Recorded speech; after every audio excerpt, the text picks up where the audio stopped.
RTP. Bonsoir Daniel Simonet.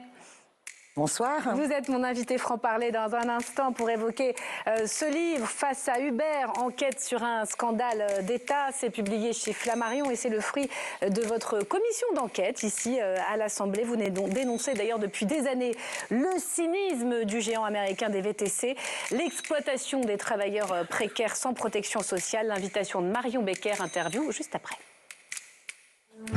Si on vous invite, Daniel Simonet, c'est pour votre combat contre l'ubérisation de la société.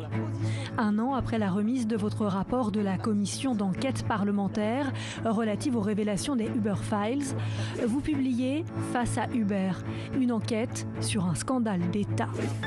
Dans ce livre, vous revenez sur les 6 mois d'enquête menés à l'Assemblée, sur la stratégie, la guerre d'opinion et le lobbying mené par Uber d'un cynisme total, dites-vous.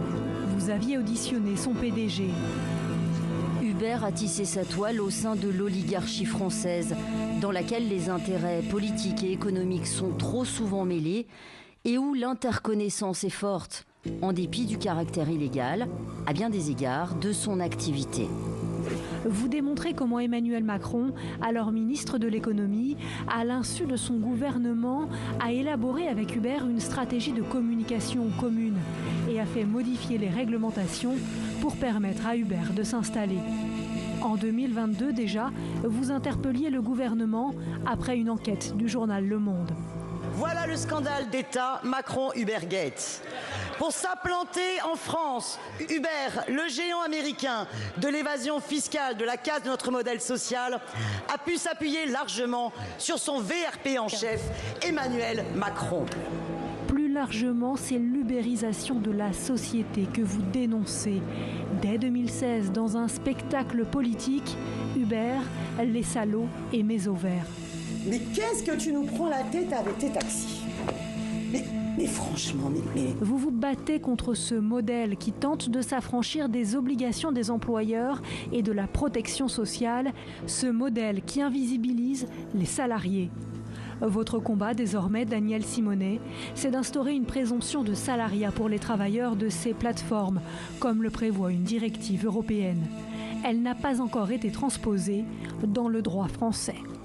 Et bienvenue sur ce plateau, Daniel Simonet. Alors, vous qualifiez les relations entre Emmanuel Macron et Uber de scandale d'État. Hein, c'est la manchette en rouge sur le livre. Et évidemment, les mots sont très forts. Il est où exactement le scandale d'État, puisque le ministre de l'économie de l'époque, devenu président, assume toutes ses rencontres avec les dirigeants d'Uber. Il assume d'avoir facilité l'implantation de la plateforme pour favoriser l'emploi. Alors, vous avez en fait une multinationale américaine qui a, en fait, dans sa stratégie, érigé l'illégalité en mode de fonctionnement. Et Uber assume de bafouer les lois de la République, les réglementations, et de s'imposer par, en fait, la disruption. Et donc, c'est un terme qui plaît bien à Emmanuel Macron. Et en fait, Emmanuel Macron va rencontrer à plusieurs reprises les dirigeants d'Uber dans des rendez-vous qui ne sont pas inscrits à son agenda. Rien n'est déclaré, rien n'est transparent, tout est opaque. Et en fait, ce que l'enquête nous a permis de découvrir, alors l'enquête, il y a 2 étapes. Hein. Il y a les Uber Files d'abord, le lanceur d'alerte. Le lanceur d'alerte, Mark Magan, qui a transmis énormément de données à un consortium de journalistes, du Guardian, mais aussi du Monde et de vos confrères de Radio France. Et ensuite, il y a l'enquête parlementaire. Et donc, on découvre à travers toutes ces données, eh bien que finalement, Emmanuel Macron a développé une stratégie avec les dirigeants d'Uber, qui passe par des amendements clés en main présentés pour essayer de préparer le terrain à l'Assemblée nationale. Et alors que Uber est dans l'illégalité avec une plateforme Uber Pop totalement illégale qu'ils auraient dû fermer, eh bien, va passer un deal avec Uber. OK, vous allez retirer cette plateforme illégale. Uber Pop a été fermé. Voilà, et moi, je vous obtiens le changement d'une réglementation qui fait que pour recruter des VTC, on va passer de 250 heures à 7 heures. C'est-à-dire qu'en une seule journée, la plateforme va pouvoir recruter énormément de VTC, malgré toutes les infractions à nos lois, nos réglementations diverses et variées. Et ça va être aussi un arrêté préfectoral dans les Bouches-du-Rhône qui ne plaît pas à Uber, le cabinet de M. Cazeneuve qui va s'assurer de le changer, après qu'Emmanuel Macron ait répondu par SMS « je m'en charge personnellement ». Donc on est vraiment sur... cette zone grise de où commence, où s'arrête le lobbying en fait. fait, hein, exactement. avec vous avez un lobby les de Uber responsables politiques. et en fait un président de la République, un ministre de l'économie à l'époque, qui va devenir après président de la République, qui accepte de finalement modifier l'état de droit pour les intérêts d'une entreprise américaine qui bafoue totalement cet état de droit. Alors, on va en venir aux conditions de travail et de protection sociale de ces travailleurs des plateformes. Le revenu moyen d'un livreur Uber qui accepte toutes ses courses, c'est 10,10 € de l'heure. C'est moins que le salaire minimum. Est-ce que ça veut dire qu'aujourd'hui, Uber est dans l'illégalité ? En fait, Uber est totalement dans l'illégalité parce que Uber fait croire en fait que c'est une plateforme, et toutes les plateformes indépendante pour les salariés, enfin, pour les employés. Voilà, qu'elle met en relation par un contrat commercial des travailleurs et des clients. Oui. Mais en fait, ces travailleurs sont totalement subordonnés à la plateforme. Ils dépendent de la plateforme. C'est pas eux qui fixent les tarifs. Ils sont, on leur donne des ordres. Ils sont contrôlés. Ils sont sanctionnés par la plateforme. Et en fait, en droit du travail, eh bien, ces relations-là sont considérées comme des relations de subordination. Et donc, celui qui subordonne doit assumer en retour bien une responsabilité d'employeur. C'est pour ça que tous ces travailleurs devraient être qualifiés en salariés. Et ça va très loin, ce système de surexploitation. Ça veut dire que quoi? Par exemple, la médecine du travail n'existe pas. On sait que les accidents, notamment de tous les livreurs à vélo qu'on voit dans les grandes villes de France, sont très nombreux. Ils sont pas répertoriés en accident du travail. Un livreur qui a un accident, eh bien, s'il ne peut pas travailler, il n'a pas d'indemnité journalière. Il ne cotise quasiment pas pour sa retraite, ça n'est qu'un indépendant. Et il peut aussi être déconnecté de la plateforme du jour au lendemain sans avis préalable de licenciement. Donc, qu'est-ce que vous répondez à ceux qui vous disent on veut garder ce statut d'indépendant? Il y en a, parce qu'il y a aussi, il y a les deux. Il y a des travailleurs précaires des plateformes qui font ça toute la journée, mais il y a aussi déjà des gens qui font ça en complément d'un autre emploi et qui ont besoin de ce statut-là d'indépendance pour faire, au fond, arrondir leur fin de mois. Eh bien, en fait, est-ce qu'on accepte une société où, parce que les gens sont dans la précarité, ils doivent accepter une surexploitation, pire encore? En fait, il faut respecter l'état de droit. C'est important pour l'ensemble des salariés. Parce que ce qui est en train de se passer, c'est que plein d'entreprises, plein de secteurs, soit s'ubérisent, soit vous avez des entreprises qui, en tant que donneurs d'ordre, vont décider de ne pas respecter leurs obligations d'employeur, ne vont pas cotiser à la sécurité sociale pour pouvoir surexploiter des auto-entrepreneurs. Vous avez, par exemple, des auto-entrepreneurs qui ont été épinglés, enfin, des magasins comme Monoprix qui ont été épinglés pour abuser de statut d'auto-entrepreneur pour faire la caisse. Oui. Vous avez expliqué que cette ubérisation, voilà, c'est largement au-delà domaines, des repas livrés ou des VTC. De diplômes. On pense beaucoup aux chauffeurs VTC et aux livreurs. Et d'ailleurs, sur les livreurs, je conseille à toutes celles et ceux qui regardent cette émission d'aller voir le film qui sort aujourd'hui en avant-première, l'histoire de Souleymane, parce que c'est poignant. C'est l'histoire d'un travailleur sans papier, livreur, et c'est vraiment poignant à quel point il se fait surexploiter.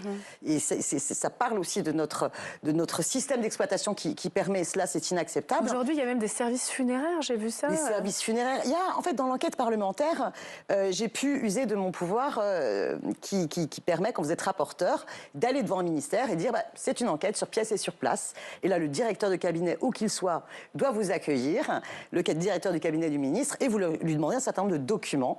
Et donc, j'ai demandé un certain nombre de documents qui ont été produits par le ministère en réponse à des notes d'Uber ou sur ces thématiques-là. Il y a une note de 2019 qui montre que le ministère du Travail sait pertinemment à l'époque tous les secteurs d'ubérisation, tous les secteurs d'activité d'ubérisation. Ça peut être les services funéraires, l'aide à la personne, ça va être aussi l'aviation, ça va être le bâtiment, plein de domaines très larges. La note raconte que dans tous ces cas de figure, à chaque fois, il y a de l'infraction aux règles de la concurrence, aux professions réglementées, au code du travail.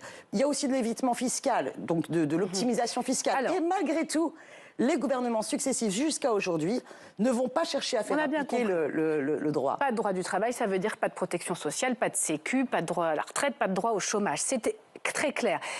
Vous pointez un tableau sombre, mais quand même, il y a des raisons d'espérer, puisqu'il y a cette directive européenne.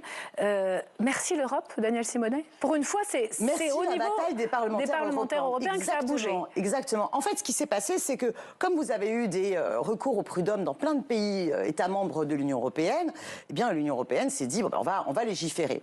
Et puis au début, les plateformes se disaient très bien, on va essayer d'imposer un tiers statut, comme ça on va essayer de pouvoir s'extraire de toute la bataille de la requalification des contrats en contrats salariés. Donc cette directive d'avril, elle a été votée au Parlement, on le voit ici, elle permet quoi dorénavant? En fait, ça a été d'abord grâce au travail notamment de Leila Chaibi, qui est une parlementaire européenne insoumise, qui a fait venir les travailleurs des plateformes dans le Parlement européen pour et qui préface votre livre. Voilà, ce lobby populaire, et je l'en remercie. Et elle va arracher une directive présomption de salariat qu'Emmanuel Macron va chercher à torpiller sans arrêt. Donc certes, elle est affaiblie par rapport à sa tournure initiale, mais elle est assez historique parce que c'est une inversion de la charge de la preuve. Aujourd'hui, vous êtes un travailleur en statut auto-entrepreneur et vous vous dites, mais je me fais arnaquer en fait. Je suis dans un rapport de subordination, c'est pas moi qui fixe mes tarifs. Finalement, la plateforme devrait être mon employeur. Vous allez au prud'homme et ça met vachement de temps. Et c'est à vous de vous faire votre dossier pour prouver que vous êtes dans ce rapport de subordination. Là, avec cette directive, on inverse. Tous les travailleurs des plateformes sont considérés comme devant être qualifiés en salariés. Et c'est la plateforme, si elle conteste, qui doit apporter les preuves qu'il s'agirait de vrais indépendants. Donc là, j'ai travaillé aussi une proposition de loi pour retranscrire dans le droit français cette obligation et ça va être une sacrée bataille. Alors justement, expliquez-nous ça, puisque normalement, les directives sont toutes transposées en droit français. La question, c'est quand ? Alors quand votre proposition de loi pour, j'imagine, transposer avec un petit peu plus de droit, j'imagine que la règle européenne sera défendue dans Alors ma proposition de loi, elle va être déposée à la fin de la semaine à l'Assemblée nationale, mais en fait c'est pour forcer le débat, parce que c'est au gouvernement de faire un projet de loi de transposition. Bien sûr. Un député ne peut pas le faire directement. On peut le faire, mais normalement, c'est le gouvernement qui doit transposer. Bon, et on va voir comment et quand le gouvernement va transposer. Normalement, il devait le faire dans les 2 ans. Bon, et ça fait là, déjà... il est dans les temps. Il lui reste donc 1 an et demi. Va-t-il le faire et dans quelles conditions? Donc, il faut faire naître le débat. Et donc, moi, je souhaite que la présomption de salariat de cette directive soit transposée. Donc, 1, les travailleurs des plateformes doivent être qualifiés en salariés. 2, si la plateforme conteste, elle doit cocher toutes les classes pour démontrer que c'est des vrais indépendants. 3, il faut donner plus de pouvoir aux inspectrices et inspecteurs du travail pour qu'ils aient la compétence de requalifier en salariés. Et il faut se dire que... Avec quelle chance de réussite, Daniel Simonet? Ah, écoutez, c'est une bataille. Est-ce que vous avez des alliés dans cet hémicycle si fracturé? Par exemple, le Rassemblement national pourrait être sensible à cette question des travailleurs précaires? Écoutez, on verra, mais je pense que même dans la droite libérale, je pense que tout le monde n'est pas d'accord avec la Startup Nation d'Emmanuel Macron. Je pense que vous avez aussi des gens de droite qui estiment qu'il faut respecter les professions réglementées, qu'il faut des règles. Et il faut bien que tout le monde comprenne que si on accepte cette ubérisation et le recours aussi à de la sous-traitance sans aucun encadrement, c'est tout notre code du travail qui va être mis à terre et aussi notre modèle de protection sociale. Parce que c'est autant de plateformes qui, en dérogeant à leurs obligations d'employeur, ne cotisent pas à notre sécurité sociale. Merci beaucoup, Daniel Simonet. On va suivre la trajectoire de votre proposition de loi. Trouvera-t-elle une majorité ou non à l'Assemblée? Et est-ce que ça servira au fond d'un bon levier de pression sur le gouvernement à terme? Mais face à Uber, c'est Fayard et pas Flammarion. Autant pour moi, enquête sur un scandale d'État. Merci à vous. Merci beaucoup.